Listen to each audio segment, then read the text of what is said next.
Topic number 101 is modes and principle part 2। इस slide में ये बताया हुआ है कि लिगेंड बाइंडिंग जो है वो इनहिबिटरी प्रोटीन्स को रिमूव करवा देती है और ट्रांसक्रिप्शन एक्टिवेटर्स की हेल्प करती है। यानी कि अगर किसी चीज़ की, किसी जीन की ट्रांसक्रिप्शन रोकी गई थी प्रोटीन्स की मदद से, इनहिबिटरी प्रोटीन की मदद से, तो जब उसके पास सिग्नल आता है कि अब इस जीन को एक्टिवेट करना है, तो फिर वो प्रोटीन्स जो उसे ब्लॉक कर रही थी वो रिमूव हो जाती हैं और जो ट्रांसक्रिप्शन एक्टिवेटर्स है वो जाग जाते हैं, वो ट्रिगर हो जाते हैं और फिर जल्दी जल्दी उस जीन की ट्रांसक्रिप्शन होती है, जो भी प्रोडक्ट प्रोड्यूस करवानी होती है वो प्रोड्यूस करवाई जाती है। यहाँ पे ऊपर एक हार्मोनल स्टीरॉयड स्टिमुलेशन की डायग्राम एक्सप्लेन की हुई है कि स्टीरॉयड हार्मोन जब आके अपने रिसेप्टर्स के साथ अटैच होते हैं तो उसकी वजह से वो क्या करते हैं, प्राइमरी रिस्पांस जीन्स की को एक्टिवेट कर देते हैं और उन जीन्स की एक्टिवेशन की वजह से कुछ मॉलिक्यूल्स प्रेजेंट होते हैं।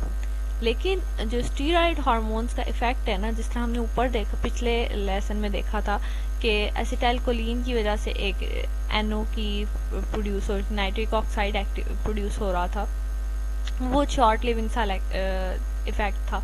लेकिन स्टीरॉयड हार्मोन्स का इफेक्ट जो होता है वो बहुत लॉन्ग टर्म होता है। ये खुद तो यहाँ से रिमूव हो जाते हैं ये वाली प्रोटीन्स प्रोड्यूस करवा के, लेकिन जो प्राइमरी रिस्पांस प्रोटीन्स थी वो बाद में लंबे अरसे तक जो है सेकेंडरी रिस्पांस प्रोटीन्स प्रोड्यूस करवाती रहती हैं और सेल को इफेक्ट करवाती रहती हैं। इसीलिए स्टीरॉइड्स जो लोग लेते हैं या स्टीरॉइड्स अगर दवाइयों में किसी इस्तेमाल किया जाता है तो उसका बहुत लॉन्ग टर्म इफेक्ट होता है।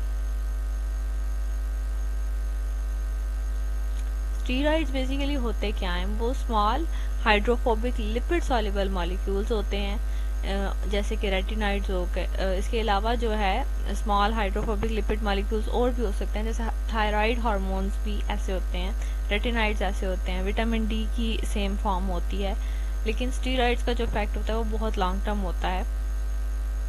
ब्लड और ये सारी चीज़ें जो हैं ट्रांसपोर्ट कैसे होती हैं बॉडी में एक जगह से दूसरी जगह, वो ब्लड ट्रांसपोर्ट के जरिए ट्रांसपोर्ट होती हैं।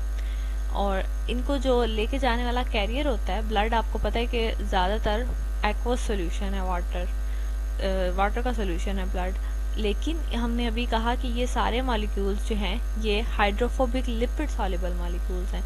तो ये लिपिड सॉल्युबल हैं, ये हाइड्रोफोबिक हैं, वाटर लिविंग मॉलिक्यूल्स हैं, ये पानी में डिजॉल्व तो होंगे नहीं और इसके अलावा इनकी एफिनिटी भी कम है, तो इनको कोई ना कोई कैरियर प्रोटीन चाहिए होती है जो कि इन्हें पानी के अंदर मूव करवा सके आसानी से रिपेल हुए बगैर।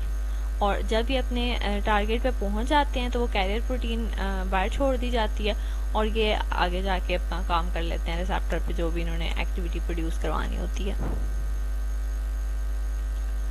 और इसी तरह से अगर कोई इंट्रासेलुलर रिसेप्टर है, जब उसकी ज़रूरत नहीं है तो या तो वो DNA से बाउंड हुआ होगा, इनएक्टिवेट रहेगा।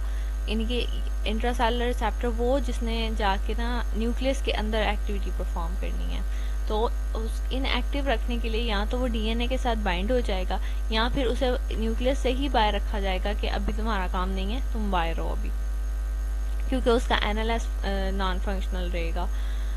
लेकिन जब एक्टिवेट हो जाता है वो रिसेप्टर, कोई ना कोई सिग्नल आएगा, वो रिसेप्टर एक्टिवेट हो गया है, तो फिर क्या होगा कि वो DNA के अंदर अपनी स्पेसिफिक जीन की ट्रांसक्रिप्शन इंड्यूस करवाएगा। और यहाँ पर डायग्रामेटिकली ये बात एक्सप्लेन की गई है कि ये एक इनएक्टिव रिसेप्टर था, इसकी एक इस तरह से हाथ एक शेप थी।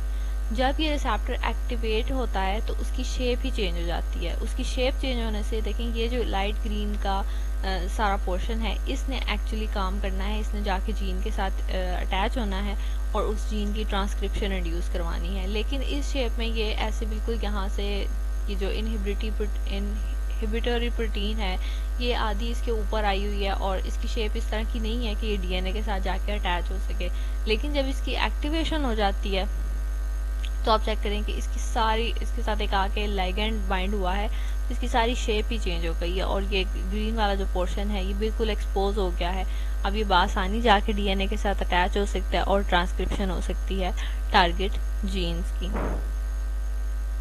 Right combination of coactivators and gene regulators is required to transcribe specific gene. ये देखें इस मॉलिक्यूल में और इस मॉलिक्यूल में क्या फ़र्क है। इसके अंदर एक कोएक्टिवेटर प्रोटीन भी मौजूद है, इसके अंदर लाइगेंड मौजूद है और इसके